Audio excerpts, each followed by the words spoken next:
আমি আপুরে এসেই বলছি যে এখানে আপনাকে দেখে একটু মনে হচ্ছে প্লেয়ার। আর আমি যেহেতু আমি হচ্ছে অরিজিনাল কাজিন যেটাকে বলে, তো ছোটবেলা থেকেই দেখছি যে আপু এমনি যে কোনো খেলাধুলা অনেক ভালো খেলে।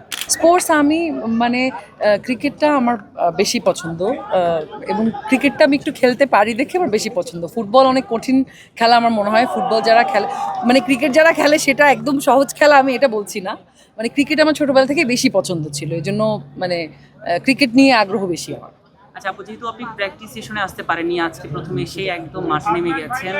আপনাদের যখন বোলিং ছিল তখন আপনারা দুর্দান্ত করেছেন, ব্যাটিংয়ে আসলে কিভাবে প্ল্যানিং করছেন? যেহেতু আপনি ব্যাটিংয়ের প্ল্যানিং এখন বলা যাবে না, কারণ এটা মাঠেই দেখবেন যে স্ট্র্যাটেজিগুলো তৈরি হয়েছে, এটা মাঠেই হয়েছে। আগেরবার খেলার সময় একটু এক্সপিরিয়েন্স কিছু আছে, যেটা যখন মাঠে আমরা ব্যাটিং করব তখন সবাই দেখলে বুঝতে পারবে। আচ্ছা, আমরা তো সবসময় একটার চেয়ে আরেকটাকে ছাপিয়ে যেতে চাই। গতবারও আমরা খেলা দেখেছি, এবার আসলে আপনার কোনো প্ল্যান আছে কিনা যে এই টুর্নামেন্টে আপনি এতগুলো ছক্কা মারবেন বা এইভাবে আউট করবেন, এই ধরনের কোনো কিছু? অফকোর্স টুর্নামেন্ট আমার তো আউট করার খুব ইচ্ছা। মানে আমি মানে বোলিংটাতে বেশি, আমার জায়গা থেকে আমি বোলিংয়ে বেশি কনসেন্ট্রেট করেছি ব্যাটিংয়ের চেয়ে। আমাদের খুব ভালো ভালো ব্যাটসম্যান আছে আমাদের টিমে, মেয়ে ব্যাটসম্যান। সো আমি মানে খুব ভালো বোলারও আছে। সো আমি বেশি বোলিংয়েই কনসেন্ট্রেট করেছি। আমি যদি পারি তো আউট তো সবাইকেই করতে চাই। হ্যাঁ, go for it, that's my dream. আবার আরেকটা বিষয় হচ্ছে এই যে লাইভ ক্যামেরার মানুষগুলো তারা খেলার মাঠে, যেটা আসলে সবসময় হয়ে ওঠে না, এটা আপনারা কিভাবে এনজয় করছেন?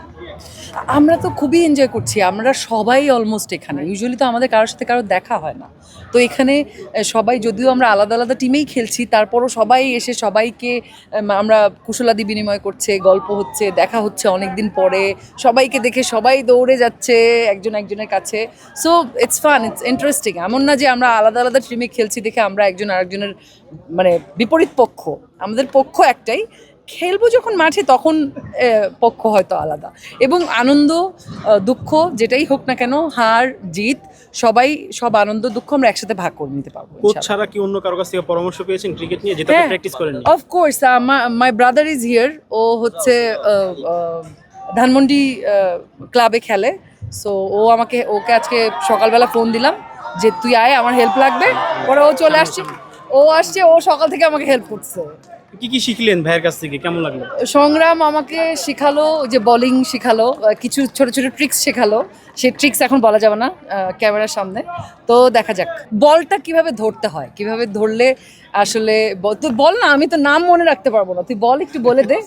এপাশে আয়, এসে বলে দে, নামটা বলে দে। নামটা বলে দে ভাই, নামটা বল, কি শিখাইছিস আমাকে? আমি সংগ্রাম, আপু কাজিন।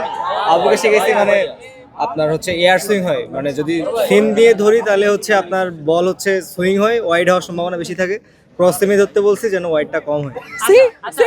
সংগ্রাম ভাই, আপনি যেটা হচ্ছে যে এখানে কাইন্ড অফ আপনি মৌসুমীপুর কোচ। হ্যাঁ, হি ইজ মাই কোচ। তো সে আসলে কেমন প্লেয়ার হিসেবে কেমন? মানে আমি ওই যে আপুদের 6 জনেরই আমি যখন প্র্যাকটিস করছিলাম আমি ওখানেই ছিলাম। তো আমি আপুরে এসেই বলছি যে এখানে আপনাকে দেখে একটু মনে হচ্ছে প্লেয়ার। আর আমি যেহেতু আমি হচ্ছে অরিজিনাল কাজিন যেটাকে বলে, তো ছোটবেলা থেকেই দেখছি যে আপু এমনি যে কোনো খেলাধুলা অনেক ভালো খেলে। এই যে কোচিং করেছেন, আপুকে কোচিং শিখিয়েছেন, তার বিনিময়ে কি পেয়েছেন বা কি দিয়েছেন? ও মাই গড, ভাই বোনের ভিতর বিনিময় কি হবে? আপনারা তো খুবই খারাপ গ্যাঞ্জাম লাগা দিচ্ছেন ভাই বোনের মধ্যে।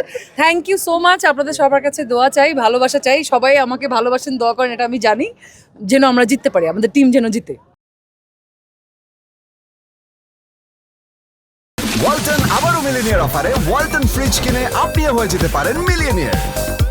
মিলিনিয়ার ছড়াছড়ি দেশ জুড়ে, এটা শুধু ওয়ালটেনই পারে।